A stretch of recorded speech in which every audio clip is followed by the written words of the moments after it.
Hey, are you a new creator and you're starting to shoot more content, whether it be video or photo, and you're looking for a way to get off on the right foot and really organize yourself to be the most efficient and effective content creator you can be? Or are you someone who's been doing this now for a little while and you're looking for a way or ways to make your content creation process more efficient, more streamlined, and just being an all-around better, more organized creator? If you find yourself falling into the description of either one of these two things that I just mentioned, then this video is for you, so be sure to stick around to the end. In today's video, we're going to chat through 3 steps that I've implemented over the years of content creation that I have found to be really beneficial to keeping me organized, creating more, and having more fun doing this. It's something I've worked on since I had my woodworking account, Fallen Creek Woodworks, and now even more so now that I've gotten back into video creation. And I'm really excited about these, so let's dive in. The 3 steps we're going to talk about today is 1, getting things from your SD card to your SSD. Now, I'll talk a little bit about this in a minute, but stay tuned because I've got a little diatribe there. The second step in the process is to moving your content from your SSD, where you're hopefully editing from, into a hard drive to where you can store everything, but get it away from taking up space where it matters most. And the third part, which could be at either side of this process, either at the beginning or the end, or really honestly everywhere in between, is file management. To be an effective content creator, you really have to have your files locked down. And again, this step might be the most subjective, but if you nail down your file management, you're able to find your materials quicker, you're able to edit a lot faster, and then at the end of the day, you can revisit your stuff a lot easier and reuse some of that content that you've made throughout the years or throughout the months, instead of always constantly having to reinvent the wheel. Hey, by the way, if you're liking today's video, please consider liking and subscribing to my channel. Give me a thumbs up on this video. Tell me in the comments below what you've appreciated from today. If you find value in it, I would love to hear your thoughts. It makes me a better creator. It keeps me going and it keeps me improving. And at the end of the day, that's what I hope I can do. And I hope you all do as well as creators, whether you're new or old to the content creation game. So let's get back to the video. So step number 1 is getting your files from an SD card to an SSD. So now hear me out. This is something that can be done in tons of different ways, and I completely understand that. But for today's purposes, we're going to imagine that we're using a Mac product or an Apple product. So before we go any further with today's video, I want to point out something that's super important that we absolutely have to address. If you follow me on Instagram, you know that I got absolutely annihilated in the comments by a couple of individuals who, let's just say, didn't like my video. And now, because of that, I do want to leave a note for anybody who's watching this video and already is thinking, this guy's an idiot. Why are we going to talk about editing on an external SSD when we have computers, more specifically PCs, that can do it much better and more efficiently? Because after all, he's talking about efficiency and this is stupid advice. So let's clear the air here. This step here that I'm going to talk about right now, step number 1, editing from an external SSD, is meant for individuals like myself who have Apple products, who may not have the top tier product to edit from and just need a more efficient, faster way to edit. Okay, so again, if you're not an Apple user and you find yourself having a PC that you can expand your external or your internal SSD, good for you. That's fantastic. I'm glad you chose to go that route. If it works for you, it works for you. I just personally have never gotten into PCs and I never will. Sorry. Here's another fact. If you're an Apple user and let's just say you're not a professional, you don't want to go spend $6,000 to $8,000 on the top of the line Mac Studio that has 8 terabytes of internal SSD. And at the end of the day, what happens if you want to go somewhere else and edit? Where's that 8 terabytes at? It's at your desk. You can't go and edit somewhere on the fly, right? Okay, but again, I did want to just call that out because I did get some mad hate on some comments from people, and I was told, well, why don't you just go and get an NVMe or whatever you call it, which, to be honest with you, I don't even know what those are. I'm an Apple user, and I don't really do a whole lot of deep dives into computer hardware. So for whatever it's worth, if you're a PC user and you're watching this, just remember this, that this video is not for you because you're not an Apple user. And maybe you have an well, you know what? No, this video is for you still because 2 other steps are really important, especially the file management. But this step is not for you. So you can skip ahead if you want. I've put some chapters in the thingy down here. All right, so I'm gonna get off my high horse here and just, again, want to clear the air for all the comment haters out there who don't even know me and watch my content. Again, This content is for beginners or people who aren't professionals who want to expedite their workflow and make themselves more efficient. So if you're professional, cool, I'm glad. Maybe my channel is not for you. But yeah, anyways, let's go back upstairs and get back to this video. So when working with high quality videos or photos, you're likely to generate some really large files, especially as a new content creator. Maybe you don't have the best setup, maybe you don't have the best devices out there, and that's okay. You can still create incredible quality content with what you have. Now that's why in today's video, I'm going to talk about using an SSD, an external SSD specifically, to really organizing your materials so that you can edit from this, not bog down your devices, and keep creating content.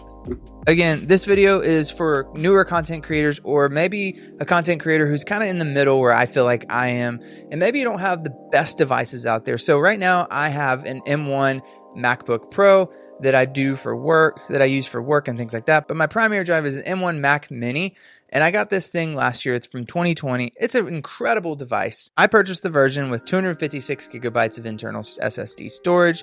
Again, I didn't want to break the bank because I knew that I was going to implement an SSD into my workflow, and I didn't really find it necessary to go and spend a couple $1,000 more just to get extra internal storage. On top of that, what I did find necessary is to upgrade the internal RAM though, and I did upgrade from the 8 gigabyte to the 16 gigabyte, and I think that was an incredible decision, and I highly recommend that if you do consider getting a Mac Mini, that you consider also getting the upgraded RAM. With that said, you could easily go out and spend, $5,000, $6,000, $7,000 and buy Apple's top of the line products like the Mac Studio. And if you have that, fantastic. But at the end of the day, you're spending all that money for 8 terabytes of SSD storage in your device, which is cool and all. But for a newer creator, someone who may not be doing this full time or may not be doing this for a living, to me, it just doesn't seem worth it to spend all that money on a device that I'm not going to be maximizing its potential day in and day out. So that's why, for me personally, I think getting an external SSD like this SanDisk SSD is an incredible route to go. It saves you a ton of money. This one right here, this 1 terabyte SSD, which I have had for over a year now, cost me $100. Well, I think at the time it was a little bit more. I think it was like $150. But right now you can find this thing on Amazon for $100.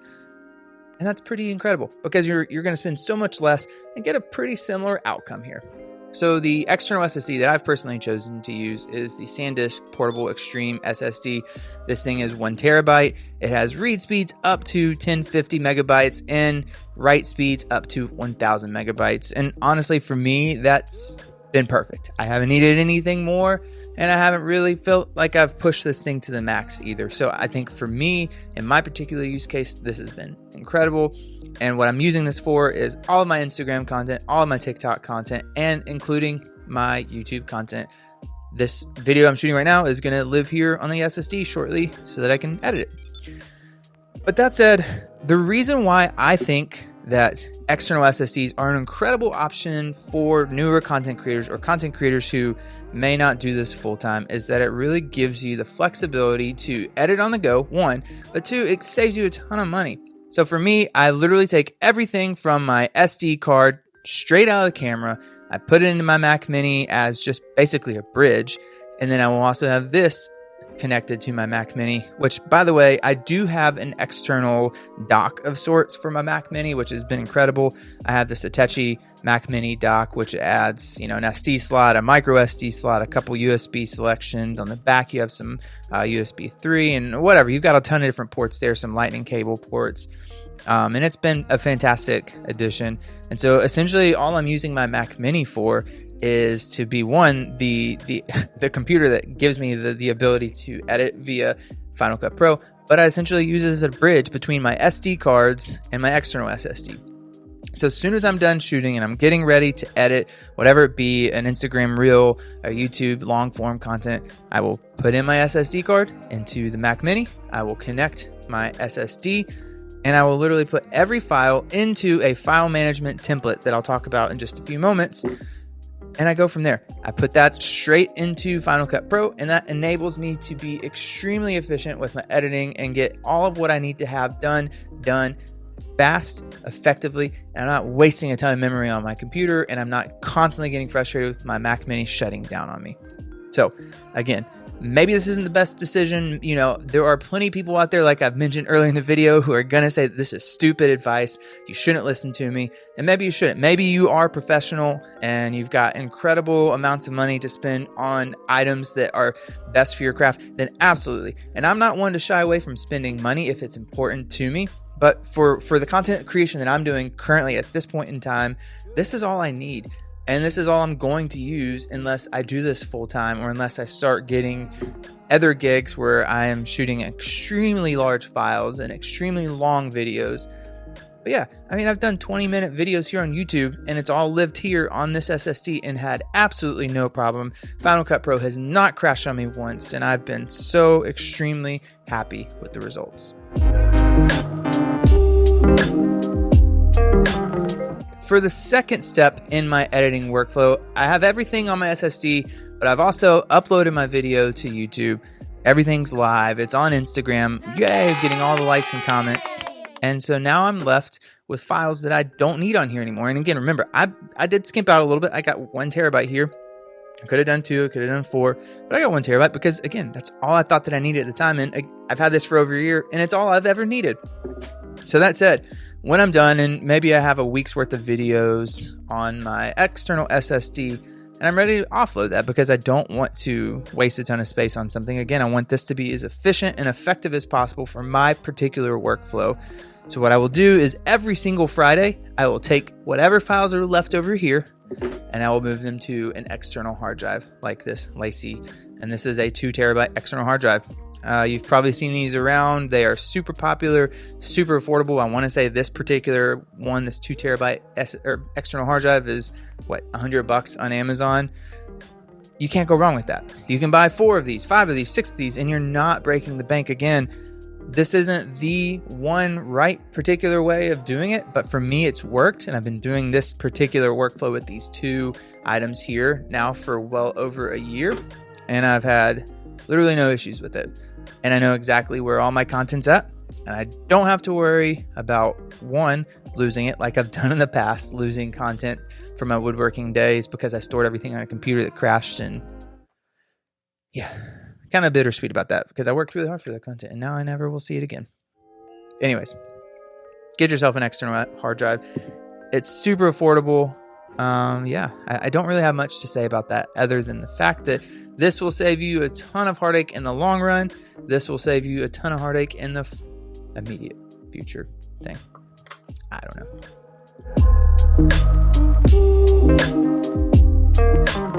And finally, the third part of my editing workflow, and I would say this is probably the most important part of my editing workflow, is my file management system. I do want to completely preface this section with the fact that file management is totally subjective. However your brain works, however you organize things, that's totally up to you. The ways that I'm going to show you here in just a moment are what I find to be really effective for me. It's super simple in my editing workflow, really easy when I'm trying to get things into Final Cut Pro. And so I've really found a lot of benefit, and I've told a lot of people about this particular method. And if they choose to use it, that's fantastic. If not, that's also fantastic, because at the end of the day, I want you to do what's best for you, but also I want to encourage you to think about certain ways to organize your content creation life so you can be the most effective content creator possible. So in my file management system, I have a place to store literally every aspect of my content journey. I have a place to store my final output. I have a place to store all my video content, both broken into A-roll and B-roll. And then I have a place to store my sounds, which includes sound effects, music, mic audio, and any other sound that I want to bring in. And then finally, I have a place to store other assets like thumbnails or whatever else I choose to bring into the video. So like I said, this is a step in my workflow that starts at both the beginning and the end of each project. And so let's back up to the beginning of the project. After I'm done shooting, I will literally take my SD card out of my camera, because you got to do that. I'll walk over to my Mac, wherever that might be. I will also get my external SSD going, and I have a template folder living on the external SSD that I will copy. I will paste into the same SSD section, whether it's Instagram or YouTube, and from there I will paste it, title it, and get to work. With everything neatly organized, I'm able to quickly jump into editing, knowing exactly where all my files are, my A-roll, my B-roll, my thumbnails, my sounds, my sound effects, my audio. And it keeps me in a really good editing flow, and it helps me to batch out my content as frequently as possible, making me a more efficient and better content creator. And hey, at the end of the day, the more you create, the better you get. So having a workflow that helps you create faster makes you a better content creator. Maybe you're not the best at shooting video or shooting photography, but maybe you just have a way to constantly improve, because at the end of the day, practice makes you better. And the only way to get better is to do something over and over and over and over again. And for me, having this editing workflow has enabled me to do that, because I'm able to get things done faster, which allows me to get back out there and create, post more content, and practice. So with all that said, take these tips for whatever it's worth. Maybe it's not the process for you, but I hope that it encourages you to look for ways that are going to make you a more efficient content creator. Because at the end of the day, like I just said, being efficient makes you a better content creator, because you're able to get out there and create more content. And at the end of the day, that's the name of the game: creating, doing, repeating. Whatever you've gotten out of today's video, I hope you leave today feeling encouraged, feeling that you can go and create a system that works for you, whether you're a new content creator, whether you're an old dog at this, or whether you kind of find yourself in the middle and just really looking to optimize your workflow and streamline your processes. So get out there, go create, go make it happen.